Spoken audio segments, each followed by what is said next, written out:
আসসালামু আলাইকুম। হঠাৎ একটা জিনিস মাথায় আসলো, সেটা হলো যে আহ, পাপন সাহেবের জায়গায় আসিফ মাহমুদ উপদেষ্টা যখন সভাপতি পদে দায়িত্ব গ্রহণ করলেন, তখন আহ, তখন যেটা হলো সেটা হলো দেখা গেল কি, সুজন সাহেব যে ছিলেন তিনি আওয়ামী লীগের ট্যাগ নিয়ে বের হয়ে গেলেন, যদিও তিনি একসময় এবং আবাহনীর সাথে জড়িত এইসব কারণে। কিন্তু আকরাম খান তার চেয়ে অনেক বড় মাপের ডিরেক্টরের দায়িত্বে ছিলেন এবং যথেষ্ট আপন ছিলেন কি বলে পাপনের সাথে।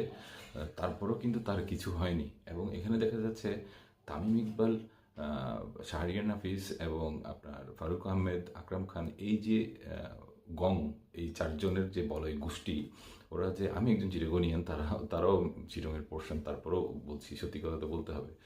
তো তারা যেভাবে সেই মসনদকে আঁকড়িয়ে ধরলো, এবং তামিম ইকবালকে যেভাবে দেখলাম যে চাটুকারের মতো আসিফ মাহমুদের পিছন পিছন পিছন পিছনে হেঁটে হেঁটে যেভাবে গুটিবাজিগুলো করছে, এগুলো দেশের জন্য মঙ্গলজনক কাজ নয়, এবং সেটার ফলাফল ভোগ করছে সাকিব আল হাসান। অর্থাৎ সাকিব আল হাসানের বিরুদ্ধে প্রতিশোধ নেওয়ার জন্য যে গুটিবাজিটুকু সম্পূর্ণ করছে, সেটা হলো তামিম ইকবাল।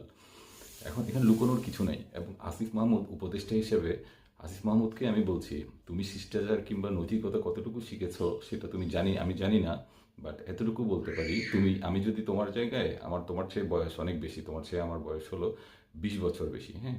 তা আমি যদি উপদেষ্টা হয়ে ওই চেয়ারে বসতে যেতাম, ওখানে যেহেতু ক্রিকেট মহলে যারা ছিল ডিরেক্টর লেভেলে, সবাই আমার চেয়ে সিনিয়র, অনেক দিন ধরে দায়িত্ব পালন করছে। আমি কেউকে সিট ছেড়ে উঠে দাঁড়িয়ে আমাকে সম্মান প্রদর্শন করতে বলতাম না, আমি দাঁড়িয়ে থাকতাম, আর সবাই হেঁটে হেঁটে এসে জি হুজুর, জি হুজুর বলে বলে সামনে আনাতাম না সবাইকে। এবং তারা ডিরেক্টর প্যানেলরাও এমন থার্ড ক্লাস লেভেলের নৈতিকতা তো তাদের নাই, টাকার কাছে বিক্রি করা যায়। যেমন আমরা যেমন মানুষ, কেমন জানেন, আমাদেরকে টাকা দিয়ে আপনি কেনা বেচা করতে পারবেন না, কোনো সুযোগ নাই, কোনো সুযোগ নাই। এবং উল্টা আপনি হয়রানিতে পড়ে যাবেন, আপনি যেই হবেন হন, এখানে গুনার কোনো টাইম নেই এই জায়গাগুলোতে। এথিক্স, সততা, নৈতিকতা, এই জিনিসগুলো আমরা অনেক চর্চা করে করে শান দেয়া বলা হয়, অনেক অনেক ঘষা মাজা করে করে করে এগুলোকে শক্ত করেছি। এখন নিজের নাম নিজে করছি না, যেটা দৃষ্টিগোচর হয়েছে সেটা বলতেছি যে ক্রিকেট বোর্ডের এখনো মহলে যারা আছেন, তারা সবাই যা কিছু করছেন, এরা সবাই চাটুকার, এরা তেলবাজ, এরা তাই মসনদে টিকে আছে। সত্যি কথাটা কারো মুখে বের হয় না, এবং একজন উপদেষ্টা হিসেবে আপনি একটা 26-27 বছরের ইয়াং ছেলে, তাদেরকেও সম্মান প্রদর্শন করা প্রয়োজন ছিল। আমি আপনাদের দুই মহলেরই দোষের কথা বলছি, আপনারা কেউ যোগ্য না, যোগ্য মানুষগুলোকে সুযোগ দিচ্ছেন না কেন? আপনার